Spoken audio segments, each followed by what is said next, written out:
Hello, my name is Adamedward and I'm a proud 11th grader running to be your vice president.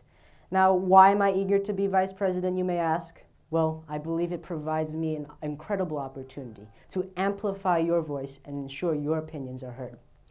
With 6 years' experience in student government, I have gained valuable insight into how our school operates. I also lead and participate in a plethora of clubs, such as Model UN, Legality Club, Drama Club, Glow Mentors, and our school newspaper, the Seaside Chronicle.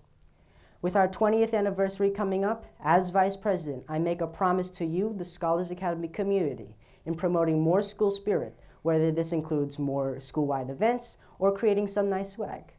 I promise to make next year a year to remember.